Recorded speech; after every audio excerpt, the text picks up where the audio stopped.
mga ka-Andrep, good afternoon po sa ating lahat. Welcome back again to our channel. Kumusta po kayo? So medyo ilang araw tayo hindi nakapag-upload ng video, pero may na-upload po akong video nung nanood po kasi kami ng Baragatan Festival po kasi dito sa aming city, sa Puerto Princesa City, Palawan.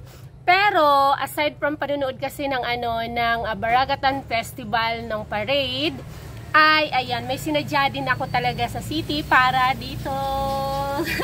May init-init pa, kararating lang namin kaninang umaga.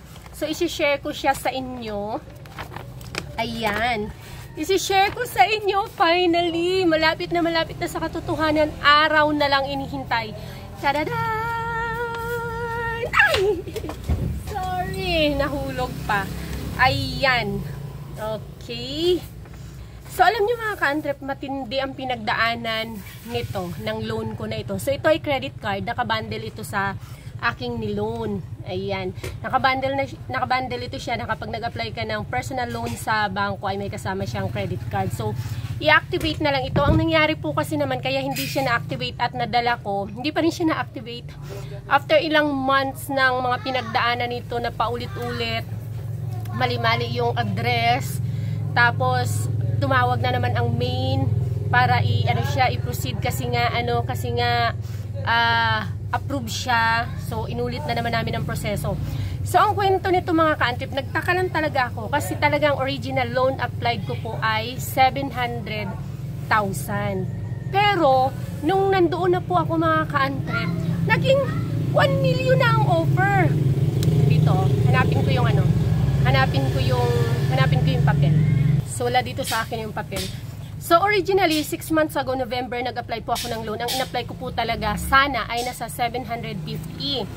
Pero, nung kinocompute po ang aking gross savings, mga ganon-ganon, GNPG, basta gross savings, ganon-ganon, sa aking account, ay ang ma-approve lang talaga ay 635,000. So, nag-go na ako sa 635,000. Ngayon, upon processing, so 6 months ago, 635,000 na ang pwedeng i-approve sa amin kasi nga, mababa po yung aming account savings. So, mababa yung kanyang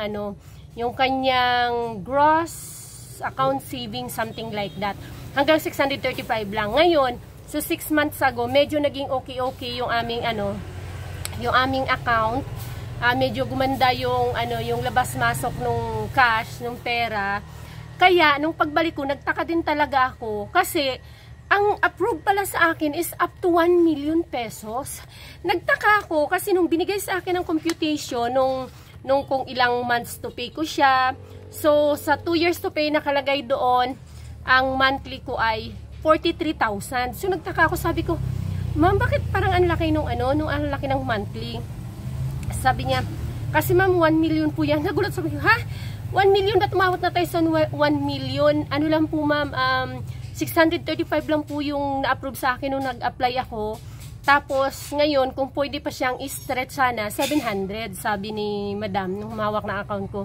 No ma'am, approve po kayo up to 1 million. Kung i-avail nyo po to, 1 million po is marirelease po sa accounting nyo. Sabi ko, hala, masyado namang malaki. Masyadong malaki siya. So sabi ko, stick na lang po tayo sa 700,000 ma'am. So ayan, sa 700,000. So ang 700,000, ang 24 months niyan, ang monthly bali, 32,317.60. So na-avail ko pa yung 0.45% per month na monthly interest nila. So far, sabi ni madam, yun yung pinakamababang offer nila sa mga naglo-loan. 0.45, very mababa talaga. Pero alam nyo mga ka-Andrep, kahit naman may nag-anuhan sa akin nung nakaraan dun sa previous video ko na ang interest is 0.70 per month, malaki daw. Hindi po yun malaki. What is 0.70 po per month sa kikitain natin na ilo-loan natin? Yung 0.70 na yan, magkano lang po yan na ibabawas doon sa net income natin, net profit natin, galing doon sa perang ihiramin naman natin na palalaguin natin. Maliit lang po yan. So, amazing lang ito dahil sa pangatlo ko, 0.45 na lang siya ang interest. Hindi ako sure kung sa lahat. Basta sinabi sa akin ang offer, ano po to ha, 6 months ago na ang offer ay, ayun, in-offeran nga, pwede na akong mag-loan na may monthly interest lang na 0.45, pinakamababa na daw na offer ni BDO sa mga maglo-loan. So, andyan na ako. May ibang papel ito eh. So, ito mga ka-Antrep is approved na siya talaga.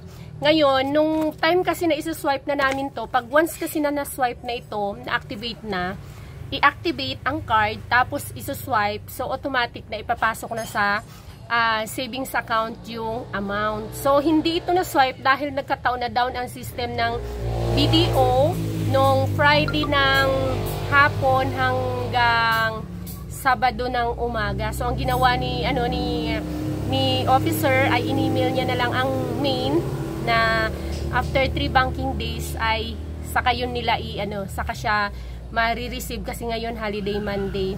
So, marireceive nun and then ipaprocess mga Friday. Tatawag sila na kung kailangan ko nang bumalik ng branch para i-swipe kasi once na nakapag-reply ang main, i-activate na nila ito. Activate na lang nila doon tapos i-swipe na lang sa branch. So, finally, we will be having an additional capital worth 700,000.